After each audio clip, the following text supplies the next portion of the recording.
윤 전 대통령에 대한 김건희 특검팀의 강제 구인 시도, 법조팀 현지호 기자와 얘기 좀 더 나눠보겠습니다. 현 기자, 일단 지난 1일이죠. 서울구치소 안에서 있었던 집행 시도, 그 당시 상황을 두고 양측의 의견이 엇갈리고 있어요. 누구 말이 맞는 겁니까? 네, 윤석열 전 대통령 측과 민중기 특별검사팀이 반박과 재반박을 이어가면서 그래요. 논쟁이 상당히 거세지는 모양새입니다. 앞서 리포트에서도 전해드렸듯이 우선 수위를 벗은 이유와 목적이 뭔지를 두고 양측이 서로 다른 주장을 내놓고 있는데요. 네. 특히 체포영장 집행을 시도할 때 특검팀이 당시 상황을 촬영한 것으로 알려졌습니다. 윤 전 대통령 측은 이것도 문제 삼고 있습니다. 민망한 상황을 법적인 근거도 없이 촬영했다면서 전직 대통령 망신주기라고 지적했는데요.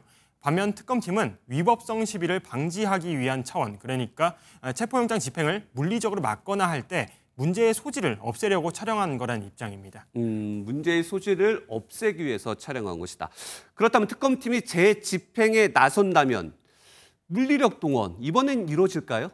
네, 특검팀은 일단 물리력을 써서라도 어떻게든 윤 전 대통령을 조사실로 데려오겠다는 입장인데 네. 실제로 이게 가능할지는 여전히 의문입니다.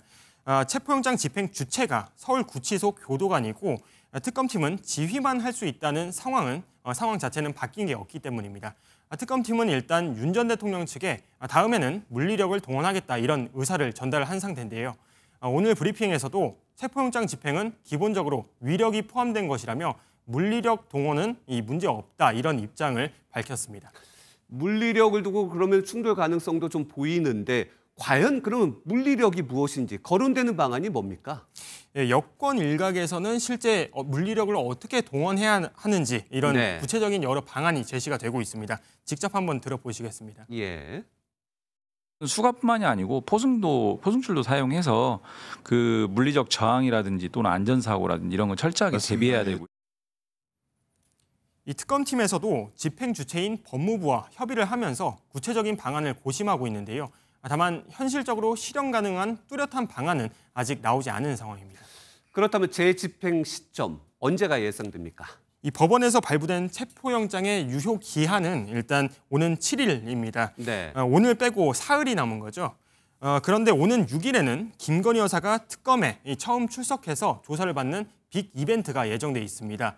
윤 전 대통령 부부가 동시에 소환되는 상황이 거론되기도 하지만 일단 특검팀은 그런 상황은 피하려는 분위기입니다. 네. 때문에 윤 전 대통령 체포를 시도할 수 있는 날은 사실상 이틀 정도밖에는 남지 않게 되는 겁니다. 다만 특검팀에서 안 되면 체포영장을 다시 발부받을 수도 있다며 강력한 집행 의지를 밝히고 있어 오는 7일 이후에 집행이 이뤄질 가능성도 있습니다. 일단 7일이 가장 유력하고 그 이후 가능성도 제기된다. 법조팀 현지호 기자였습니다.